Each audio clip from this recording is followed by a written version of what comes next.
신앙의 불순물을 제거하라. 신앙의 불순물을 제거하라 라는 제목으로 하나님 말씀 전하겠습니다.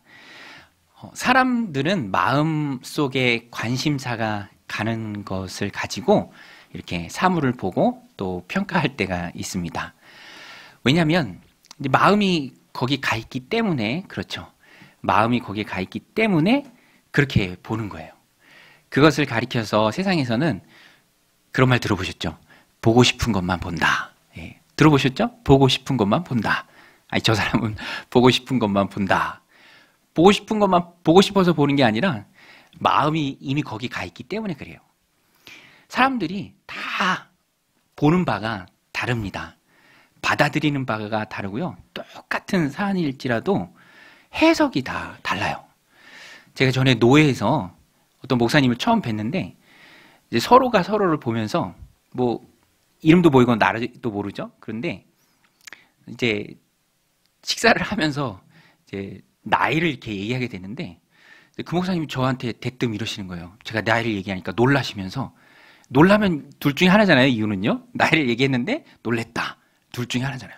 근데 그분은 저한테 그 목사님 신학을 좀 늦게 하셨나 봐요. 이렇게 말씀을 하는 거예요. 저는 한 주 내내 그 상관관계를 계속 묵상했습니다. 내 나이를 말했는데 놀라면서 신학을 좀 늦게 하셨나 봅니다. 이렇게 말한 거는 무슨 의도였을까? 근데 그분과 제가 이제 서로 다른 거죠. 저는 그분이 저보다 훨씬 나이가 많다고 생각했는데 또 그분은 어떻게 생각했는지 모르겠어요. 그래서 그 말을 한 주간 내내 묵상했습니다. 왜 그런 말을 했을까? 네. 뭐 보는 바가 다 다르니까 관심사에 따라서 보여지는 거예요. 한 번은 제가 단지를 이렇게 걷는데 편말이 잔디밭에 꽂혀져 있더라고요. 근데 그 편말이 강아지 그림의 말풍선이 있어요. 네, 스치듯 이렇게 보니까 그 말풍선에 뭐라고 돼 있냐면 주님이라고 돼 있는 거예요. 주님. 아니, 단지 안에 강아지 그림이 있고 말풍선에 주님이라고 돼 있을 이유가 없잖아요. 그래서 제가 집중해서 이렇게 보니까 주님이 아니라 주인님이더라고요. 주인님. 예. 주인님 제 응가도 치워주세요. 이런 그런 캠페인 같은 문구인데 저는 주님이 익숙하잖아요. 예. 우리가 익숙한 게 주님 아닙니까? 그러니까 익숙한 것이 보여지는 것이죠. 일상생활에서도 이러할진데 오해할 수 있고 다르게 받아들일 수 있죠. 그런데 중요한 것은 신앙생활입니다. 신앙생활에서는요, 기준이 있어요. 여러분, 신앙생활의 기준이 무엇입니까? 신앙생활의 기준은 하나님의 말씀이죠. 내 생각이 아니라 하나님의 말씀이 항상 옳습니다. 내 생각은 그 기준에 의해서 수정되어야 할 때가 많이 있어요. 그런데 하나님의 말씀이 기준되는 것이 신앙생활인데, 믿음생활인데, 그 믿음생활에 있어서도 내가 복음이라고 말하기도 하죠. 내 사상, 내 가치관, 내 생각으로 내 안이 가득하다면 하나님의 말씀이 내 안에 머무를 곳이 없는 것이죠. 그래서 믿음 생활과 신앙 생활에서 가장 중요한 것은 내 생각이 아니라 주님의 마음입니다. 하나님의 뜻이에요. 그리고 하나님이 말씀을 통해서 어떻게 말씀하시는가, 그게 가장 중요하다라는 것입니다. 오늘 본문에 보면 유대인들이 그리스도를 거부하는 이유에 대해서 말해줍니다. 유대인들이 왜 예수 그리스도를 거부했을까요? 복음을 듣지 못해서입니까? 전함받은 일이 없었나요? 복음이 그리스도가 그들에게 전파된 일이 없습니까? 그렇지 않죠. 복음은 전파됐습니다. 들었어요. 듣고 모르는 게 아니에요. 다 이해했습니다.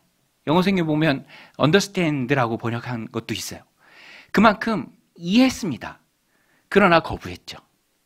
그 이유는 자기 생각이 가득했기 때문에 그래요.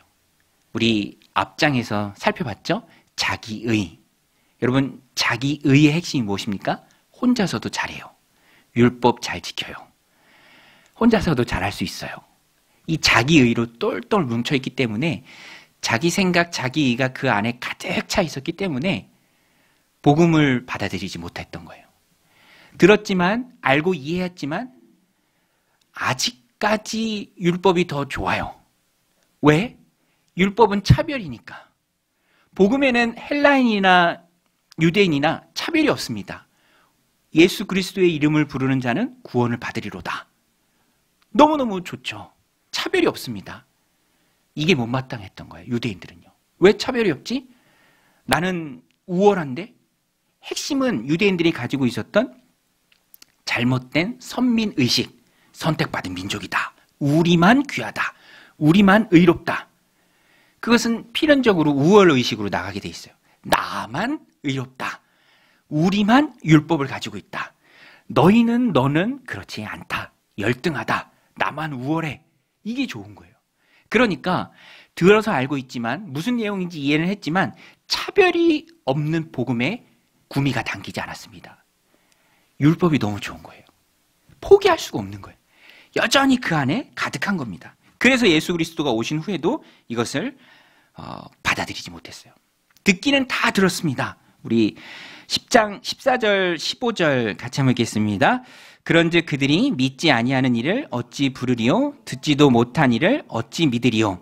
전파하는 자가 없이 어찌 들으리요? 보내심을 받지 아니하였으면 어찌 전파하리요? 기록된 바 아름답도다 좋은 소식을 전하는 자들의 발이요 함과 같으니라. 이렇게 전하는 복음이 중요하고요. 그래서 전하는 자가 중요합니다. 전하는 자가 자신의 사상이 아니라 자신의 생각이 아니라 있는 그대로 하나님의 말씀, 복음을 선포하는 거예요. 이것을 유대인들은 다 들었습니다. 우리 18절도 같이 읽겠습니다. 그러나 내가 말하노니 그들이 듣지 아니하였느냐? 그렇지 아니하니 그 소리가 온 땅에 퍼졌고 그 말씀이 땅끝까지 이르렀도다 하였느니라. 그 말씀은 퍼졌어요. 유대인들은 다 들었습니다. 그러나 복음 받아들이기를 거부했어요. 의지적으로 거부했습니다. 순종하지 않았죠. 그래서 유대인들을 향한 바울의 안타까움이 있는 거예요. 누구보다도 먼저 복음을 전해 들은 민족입니다. 예수님도 유대인이고 바울도 유대인이고 예수님의 제자들도 다 유대인이에요. 그 유대인 가운데 인간의 몸을 입으시고 오신 분이 바로 예수님이에요. 예수님을 마주한 민족이고요. 예수님을 품은 민족입니다. 복음을 세상에 전해준 통로가 바로 유대인이에요. 그런데 이 가까이 있는 유대인들이 정작 예수님을 거부하고 믿지 않은 것이죠.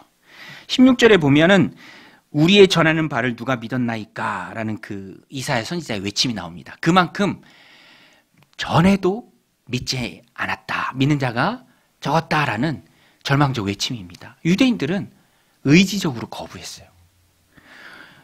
말씀드린 것처럼 유대인들이 복음을 듣고 그 복음이 무엇을 말하는지 다 이해하였음에도 불구하고 그것을 거부한 이유는, 의지적으로 거부한 이유는 나만 특별해.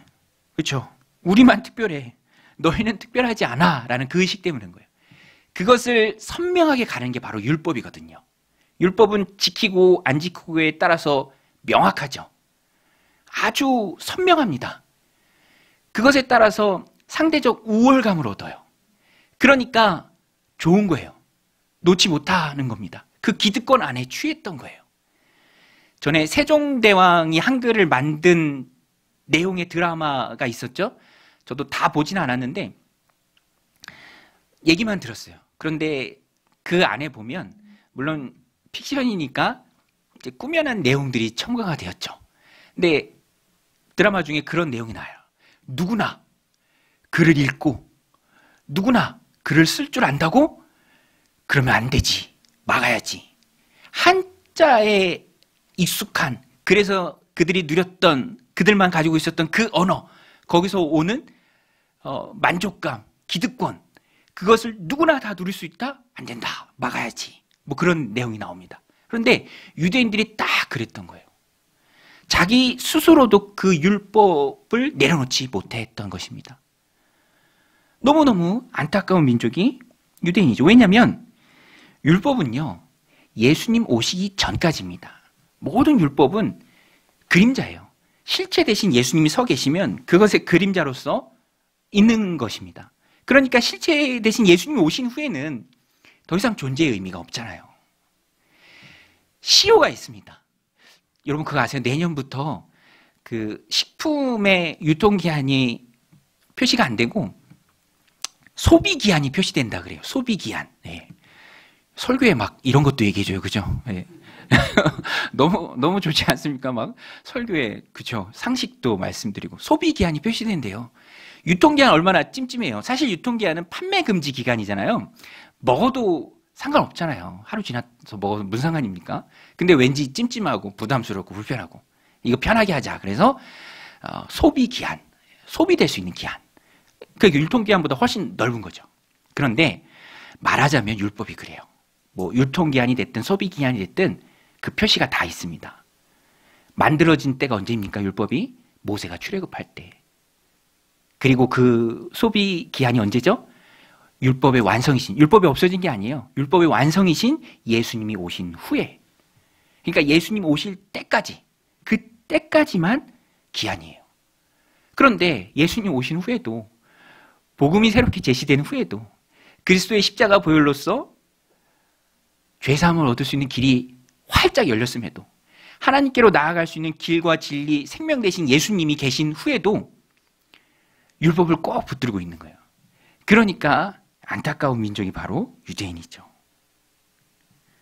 바울 당시의 유대인이 그랬습니다. 높은 곳에 있어서 그 율법이 주는 자기의, 거기에 푹 빠져 있었어요.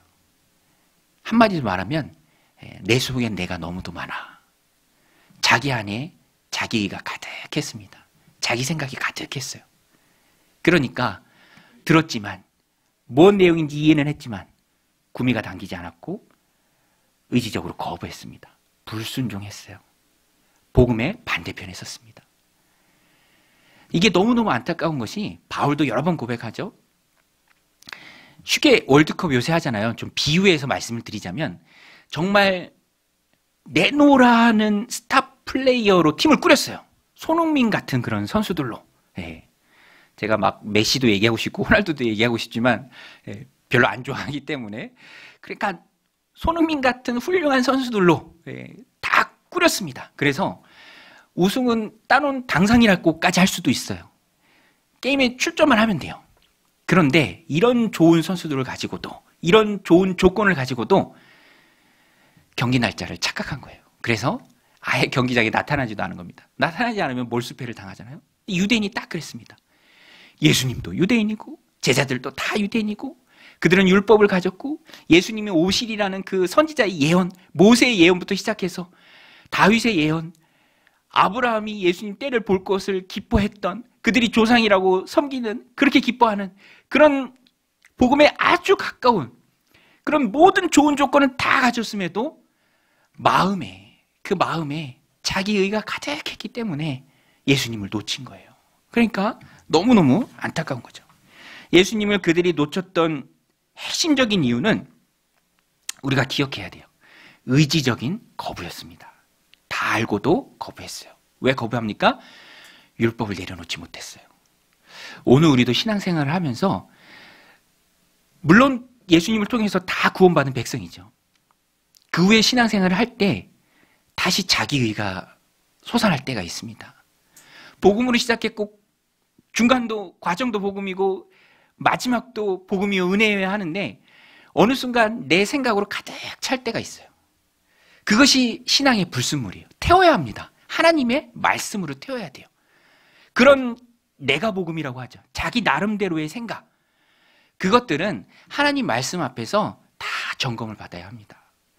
절대로 신앙생활은 나름대로 해서는 안 돼요. 하나님의 말씀에 입각해서 해야 합니다. 그래서 오늘 말씀을 우리들 삶 가운데 적용할 때 첫 번째는 하나님 말씀 앞에 나를 노출시키자. 우리 한번 따라서 해보겠습니다. 말씀에 나를 노출시키자. 의지적으로 나를 노출시키는 거예요. 여러분 보세요. 유대인들은 의지적으로 거부해서 실패의 길을 걸어갔습니다. 오늘 우리는 의지적으로 순종해야 돼요. 의지적으로 결단해야 합니다. 의지적으로 내 마음을, 내 머리를, 내 삶을, 내 인생을, 내 자녀들을, 내 사랑하는 사람들을 말씀 앞에 세워야 돼요. 나부터. 왠 줄 아십니까? 믿음의 경로는, 믿음이 생기는 경로는 말씀이에요. 그리스도의 말씀입니다. 하나님의 말씀을 들을 때 믿음이 생겨나는 거예요. 우리 17절 말씀인데요. 같이 읽겠습니다. 그러므로 믿음은 들음에서 나며 들음은 그리스도의 말씀으로 말미암았느니라. 여러분, 오늘 우리는 열심히 들어야 믿음이 생기는 줄로 믿습니다. 근데 중요한 게 있죠? 내 생각, 내 편견을 제거하고 하나님의 말씀을 있는 그대로 내 안에 받아야 돼요. 있는 그대로. 저는 그래서 요새 전도서 말씀을 나누잖아요.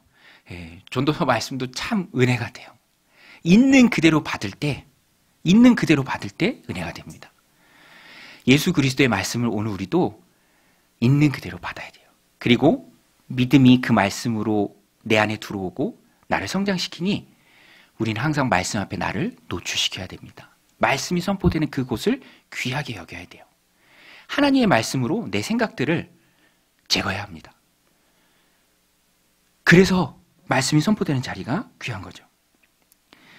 이번 주에 생명의 삶을 했는데 이제 거의 끝날 때가 됩니다. 2기 6분 들으시는데 그중에 2분이 코로나였어요. 코로나. 그래서 이제 현장도 하면서 영상으로 줌으로 이제 온라인으로 같이 했죠. 그런데 온라인을 통해서도 또 들어오려고 하시고 그게 뭐 중간에 돈 안 내면 40분 하고 끊기잖아요. 끊기면 다시 하면 얼른 초대해 주세요 해서 또 들어오고 열심히 말씀을 사모하는 그 모습.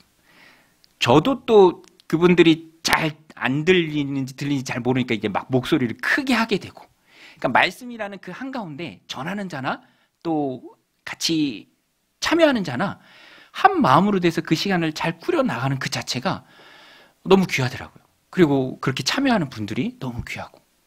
왜냐하면 하나님의 말씀이죠.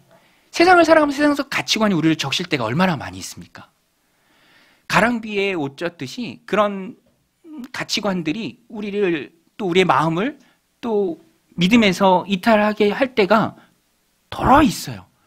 저도 우리 교회 성도님은 아니신데 저한테 막 이제 정치적인 그런 영상들 막 보내는 분 계세요. 제가 정중하게 말씀드렸어요. 아예 안 보내셔도 된다고.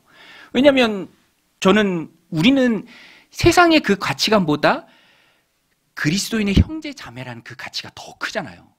어디 그 사이에 정치적인 게 끼어듭니까? 우리는 하나님 백성이고 하나님의 자녀들인데 그 모든 것을 다 초월하는 게 우리 믿음의 공동체잖아요.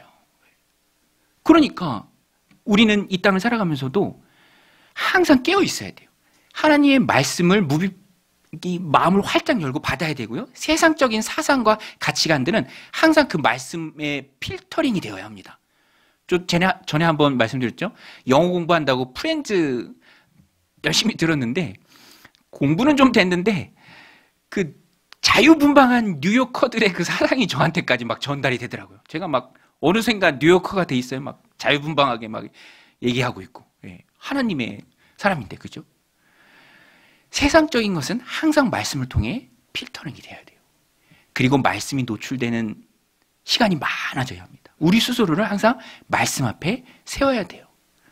청소년부 수련회 1월 달에 준비하는데 그때 이제 목사님들 이제 같이 얘기하면서 어떻게 할까 얘기하는데 제 마음에 딱 와닿았던 부분이 한 목사님이 그러더라고요. 우리가 이번에는 예배를 좀 풍성히 해서 말씀의 아이들을 좀 많이 노출시키자.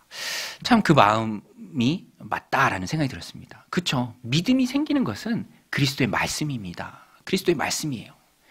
예수님의 말씀, 하나님의 말씀, 말씀 공동체예요. 그 말씀을 통해서 우리의 영혼이 풍성해지는 것입니다. 그래서 항상 우리는 의지적으로 결단을 해야 돼요. 말씀의 나를 노출시킨다. 말씀의 영향을 받는다. 말씀의 사상으로 나를 가득히 채운다. 그러면요, 시간이 지나면 자연스럽게 의지적으로 결단하고 나아갈 때 자연스럽게 믿음이 성장합니다. 왜냐하면 계속 말씀을 들으니까. 세상을 이길 그 믿음이 우리 안에 생깁니다. 저도요, 추어탕을 잘 못 먹어요. 추어탕을 잘 못 먹었었습니다. 그런데 제가 2010년도에 정인교회 부임하니까 부교육자들은 항상 식사하는데 추어탕을 그렇게 좋아해요. 미사리 거기 가는 길에 항상 그 추어탕집을 가는 거예요.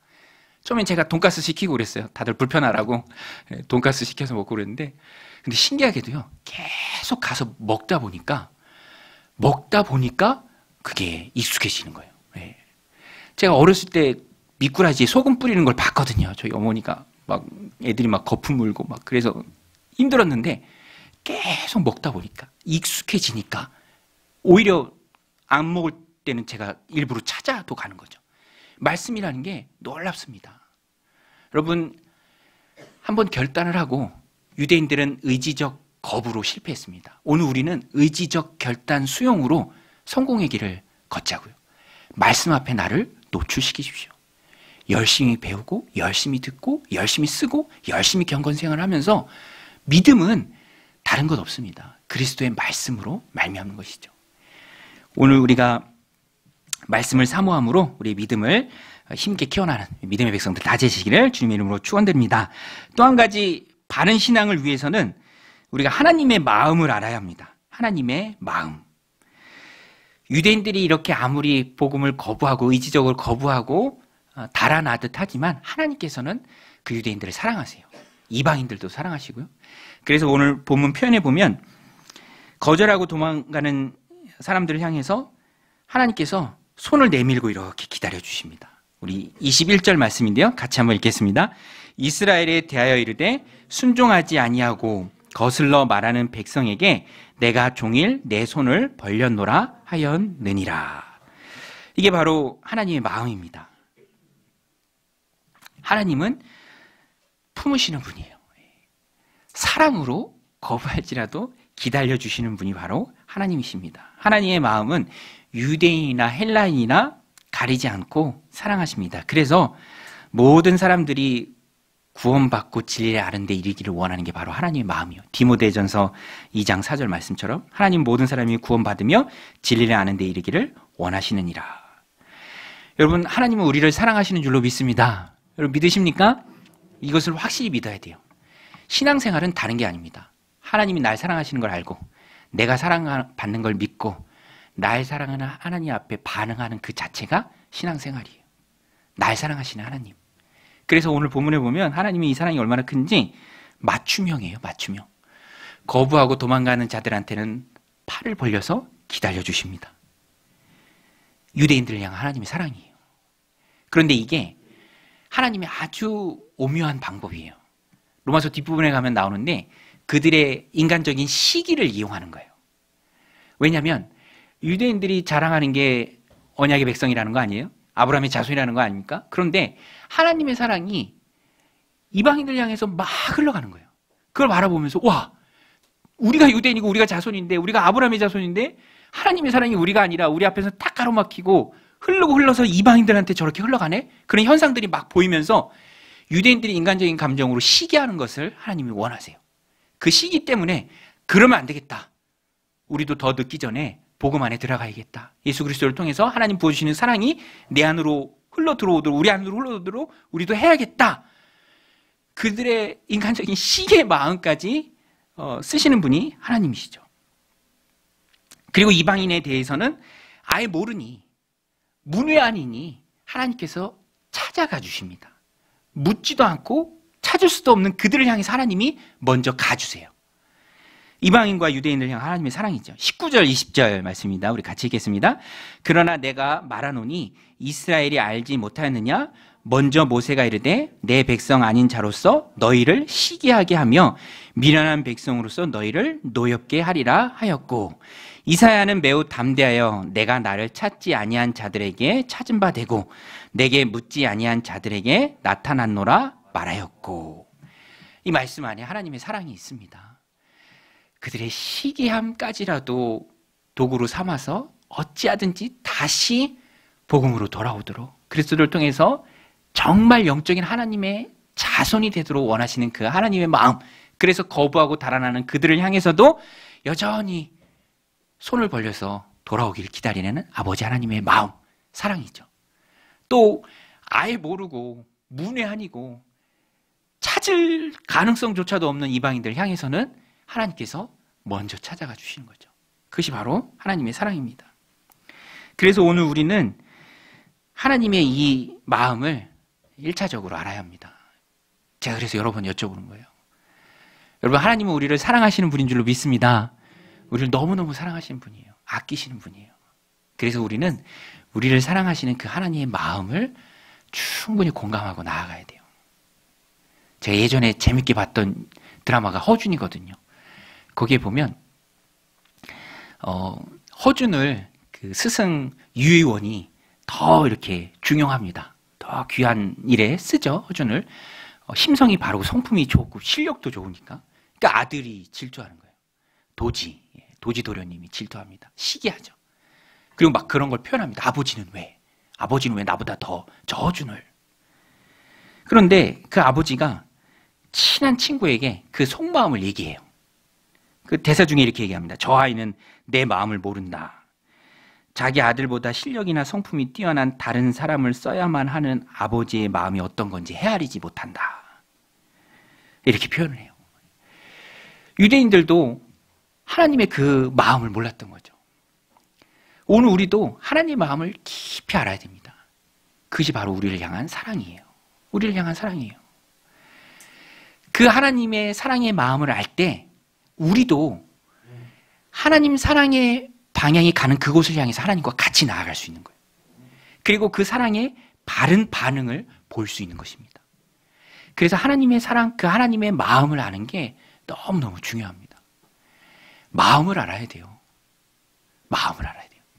제 말씀 준비하면서 예전에 제가 유초동부 아이들 담당할 때 하나님의 마음에 관해서 설교하면서 물어본 적이 있습니다. 이걸 물어봤는데 G.O.D라는 그룹이 있죠. 가수인데 어머님께라는 노래가 있어요. 어머님께 아시나요? 어머님께. 제가 처음에 랩으로 하는데 들려드리고 싶지만 여러분들 영성에 좋지 않기 때문에 가사만 좀 읽어드리면 어려서부터 우리 집은 가난했었고 남들 다 아는 외식 몇 번 한 적이 없었고 일터에 나가신 어머니 집이 없으면 언제나 혼자서 끓여 먹었던 라면. 그러다 라면이 너무 지겨웠어. 맛있는 것 좀 먹자고 대들었었어. 그러자 어머님은 마지못해 꺼내신 숨겨두신 비상금으로 시켜주신 짜장면 하나에 너무나 행복했었어. 하지만 어머님은 왠지 드시질 않았어. 어머님은 짜장면이 싫다고 하셨어. 어머님은 짜장면이 싫다고 하셨어. 예. 제가 예전에 아이들한테 이렇게 묻고 아이들이 부모의 마음을 얼마나 잘 아나 물어봤어요. 야, 어머니가 왜 짜장면이 싫다고 하셨을까? 예. 정답이 뭡니까? 우리가 다 아는 그거, 그죠? 예. 근데 아이들이 기상천외하게 대답하더라고요. 짬뽕이 더 좋아서, 예. 탕수육이 더 좋아서. 예. 예. 어제 잘 때 설교 연습할 겸 저희 막내한테도 물어봤더니 그렇게 대답하더라고요. 예. 어머님은 짜장면이 싫다고 하셨어. 어머니도 생선 머리 안 좋아하십니다. 그죠? 생선 엄청 좋아하세요. 한우 좋아하시고요. 그냥 하는 말이죠. 예. 근데 아버지 하나님에 대해서 우리가 신앙생활을 하잖아요. 믿음 생활은 하나님의 마음을 바로 알아야 돼요. 그것은 우리를 향한 사랑입니다. 나만을 향한 사랑이 아니라 나 아닌 다른 사람을 향한 사랑이에요. 유대인에게 있어서는 이방인을 향한 사랑이었고요. 이방인에게 있어서는 유대인을 위한 사랑이었습니다. 놀라운 사랑이에요. 하나님은 디모데전서 2장 4절 말씀처럼 모든 사람이 구원받고 진리를 아는 데 이르기를 원하세요. 그리고 그 일을 지금도 이루어 가십니다. 그리고 우리 교회를 통해서도 이루고 가세요. 우리도 VIP와 함께하는 찬양 페스티벌이잖아요. 초점은 항상 밖으로 향해야 합니다. 그것이 하나님의 마음이기 때문에 그래요. 그 일에 동행할 때, 같이 할 때, 같은 보폭으로 하나님의 사랑이 향하는 그곳을 향해 하나님과 함께 나아갈 때 우리 안에 기쁨이 있고 즐거움이 있고 하나님이 주시는 보상이 많다라는 것입니다. 누가복음 15장에 보면 탕자의 비유가 나오는데 집 나간 탕자도 있고요. 또 사실 보면 집 안에 탕자도 있었잖아요. 집 안에 탕자, 큰형. 죽었던 아들인 줄 알았는데 돌아오면 아버지가 얼마나 기쁩니까? 죽은 줄 너무 알았는데. 그런데 아버지의 마음을 모르니까 딴소리 하는 거예요. 막 삐치는 거예요. 여러분, 우리가 신앙생활 하면서 왜 삐칩니까? 왜 서운한 마음이 들죠? 하나님의 마음을 어쩌면 다 모르기 때문에 그런 거예요. 그런데 하나님의 마음을 알면 죽은 줄 알았던 동생이 돌아왔으니 아버지가 얼마나 기쁩니까? 아버지의 마음의 기쁨을 알면 같이 기뻐할 수 있는 거죠. 같이 즐거워할 수 있는 거죠. 하나님은 그것을 원하십니다. 그리고 우리는 그런 삶을 살아낼 수 있어요. 우리 안에 성령님께서 그 마음을 주십니다. 그리고 그 삶을 하나님이 기뻐하세요. 오늘 이 말씀 마음에 새기고 우리를 향한 하나님의 사랑이 얼마나 큽니까? 아들 예수님도 주셨잖아요. 십자가에서 하나님의 사랑은 확증되었습니다. 로마서 5장 8절 말씀인데 우리 같이 읽겠습니다. 우리가 아직 죄인 되었을 때에 그리스도께서 우리를 위하여 죽으심으로 하나님께서 우리에 대한 자기의 사랑을 확증하셨느니라. 하나님께서 우리에 대한 사랑을 확증하셨습니다. 우리를 향한 하나님의 마음은 둘도 없는, 누구도 흉내낼 수 없는, 감히 상상할 수도 없는, 우리가 아직 죄인 되었을 때, 우리가 아직 연약할 때, 우리가 아직 허물 가운데 있을 때 아들 예수님을 주셔서 십자가에 죽게 한 것이 하나님의 우리를 향한 사랑이죠. 이 사랑의 마음을 가득히 품고 안정감 속에서 살아가는 이 한 주의 삶이 되시기를 주님의 이름으로 간절히 축원드립니다.